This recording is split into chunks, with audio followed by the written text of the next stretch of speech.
Akabonero kibolabirako omusajja ayagala okwebakako obwebasi nga talina kyakwagaza.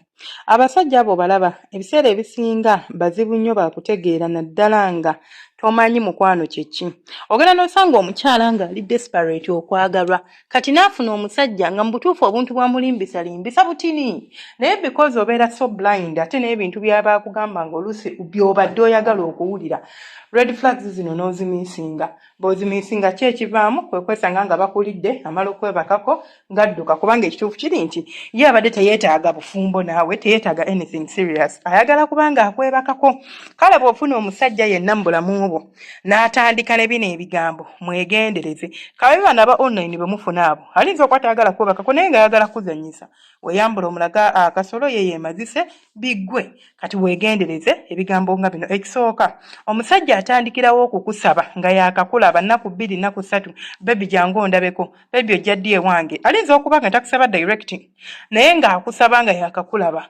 Amazima twogera amazima okujjako kubanga oyagala mubiri gwange era ng'oyagala kwegatta nange bwegasi waakandaba tolina ky'omanyiiko naye gwe bigambo 2-3 nkwagala nnyo banaye bebi mpulira nkumisinga era ndi eno mpulira gwereeze amangu ago apatayiti ekuyimya mba nagijjewo okujjako okubanga olina byogoba ebibyo kyokka ate omutuuka ku mboozi ezitegeerekeka naye onjagala sigaanye naye kikyompulaningidde plans kizolina eri omukwano gwaffe anything ekirelatinga ku commitment ebyo aba tayagala biwuliza era si ye muntu alinza okuwa ansa etegeerekeka.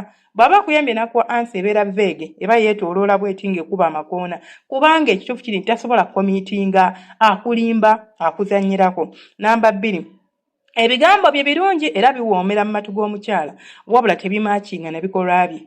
Ogenda mutunuulira muntu asobola okusuubiza ensi n'eggulu naye nga tagenda gituukiriza. Kati kambaweeyo akantu kamu abasajja ke basobola okuyitamu.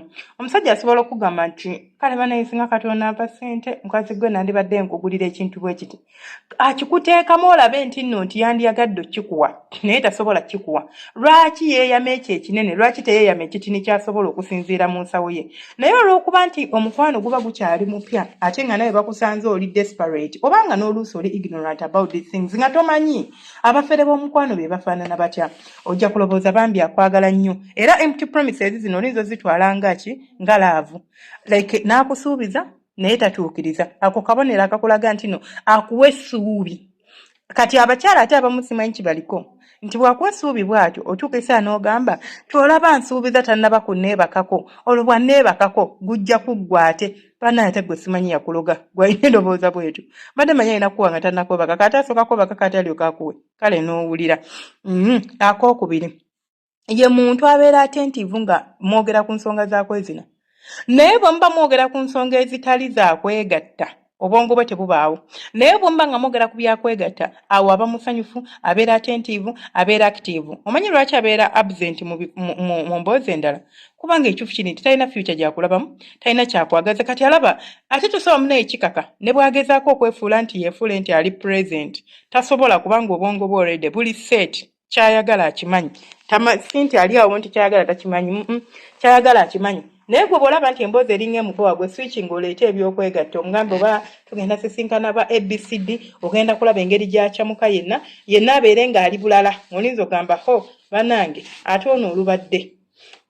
Akabonero akalala ye muntu gw'ogamba ati naye munnange naakamala naawe emyezi 2 twogera onjagala adde nsaba ombuuli ondageko ab'omukwano gwo oba abantu bo mu butuufu nga tasobola kwanjula eri bantu be kubanga tayagala bakumanye era ne waba akwanjudde bakwanjudde be bano batwalanga abo abatali ba mugaso nnyo gy'ali bebo abamanyi ebiyisa by'ebibi tibamumanyire era abagamba nina omunyama gwe ngenda okuleeta ne bw'omwesibako nti oyagala ku introducing eri abantu be tasobola kati ate waliwo mmwe abantu ng'omusajja yakwana omaze naye akaseera myezi nga 6 akusuubiza tatuukiriza waliwo mmwe baakakwana nga tebannakulya gwe nno kale waliwo mmwe be bali okulya ng'omusajja akufuula kamereke gwe naawe olina okwegendereza kubanga ebiseera ebisinga patani yeemu gy'ayisaamu ono nawe gy'akuyisaamu kasita akukwata n'asooka akulya alinza okweyagala kulyamu gumu n'omuwoomera n'agamba nja katerekanga kamere kange kati mmwe be bantu bagenda osanga nti ebiseera singa omwami w'oyo bwe mubanga mumaze okwegatta abulawo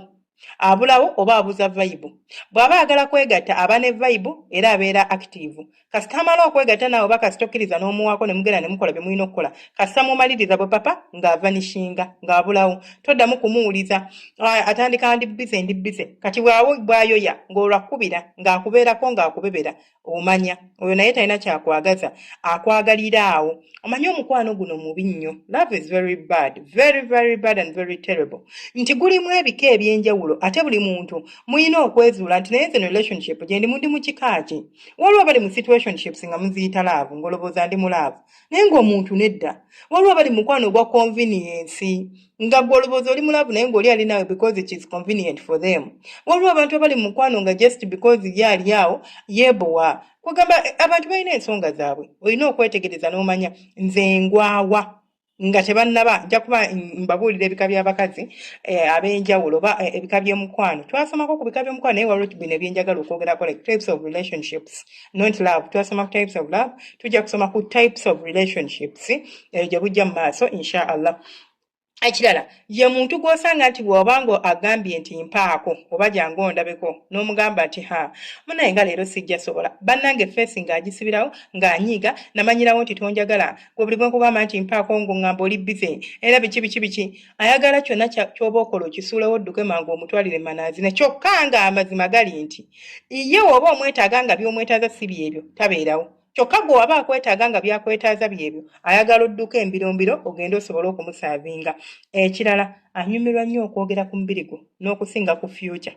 Temulina mboozi gye munyumya etegeerekeka ya future mbuba kaakati tuzimba akayumba tuguleyo ettaka njala tekako faamu ABCD ebyo tolimuwulira ng'abyogera.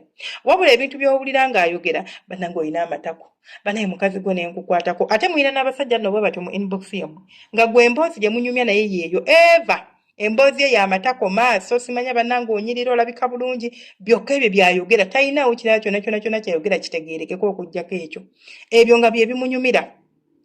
Ekirala omukwano gwe gulina engeri gye gujja amangu. Omukwano gwe ogulaba nti like bano abantu nga yakakwana n'atandika baby I love you naye nga naawe togufiiringa. Omukwano gwa ddala you feel it because love is not words. Love is not action. Love is a feeling. The feeling you give that person you love. This is what we call love. Nti engeri gy'ondeetera okuwulira through your actions kyempita love. Si just bigambo by'oyogera. But kati waliwo abo ababeera n'ebigambo ebingi. Baby akwanye leero. Atandikiddewo my love, my sweetheart, I miss you. Mukwano. I miss you. Takumanyi nakumanya nti I miss you. Kyokka naawe oli awo nno oseka nnyo olowooza nti onafunye omusajja. Bannayinza ono omusajja alina omukwano. Nze guno omukwano senga simanyi nakumanya. Nze ono omukwano gugenda kugira bwe guti. Kale ojja kumbuulira. Ekirala ye ebiseera ebisinga bw'aba agenda kusinkana ye muntu akusisinkana ekiro mu ttumbi oba si kyo musinkana mu bifo ebiri private kubanga talina kyakwagaza tayagala bamulabe naawe ye byakwagaza byebiri bya private era bigenda kuggwera eyo gye mugenda okusinkana ebisigadde tayagala. Kati bw'osanga laavu bw'osanga ng'omuntu ng'oli mu laavu oba ng'oli mu relationship naye ng'owulira pressured like owulira nti laavu gy'olimu ekuwa pressure owulira omusajja alina demands z'asaba naye ng'ebintu by'akusaba alinga abipressuringa like si kweyagalira timpulira muyoya mumiisinga wesanga just olina omuntu oyo nga olinga ali under any certain pressure. This is where the problem is. It is that pressure that you are feeling ekulaga bulazi nti omuntu oyo munnange takusherishing like they do not cherish you. They do not cherish you. They don't love you. Tewetaaga genda bamuganga kulagula ebintu bino ebimu tubiraba ate bibaawo. The signs are always there. We just decide not to follow through. We just decide okwefuula nti tetuziraba naye nga zibaawo. Plain nga singa oba osazeewo okulaba oba olaba. Amateeka g'omukwano ogwa ddala guli consistent, guli patient, guli respectful. Kyokka ate omukwano ogutali gwa ddala guli fake, guli urgent, guli convenient ate guli conditional. Teguli unconditional oyimpankuwe ba wonkolera kino nga nkolera kiri ekyo tuyita conditional love. Kale mubeere bulungi akuuma atakumira mpeera mbaagala nnyo abalungi bange temujjanga okwo.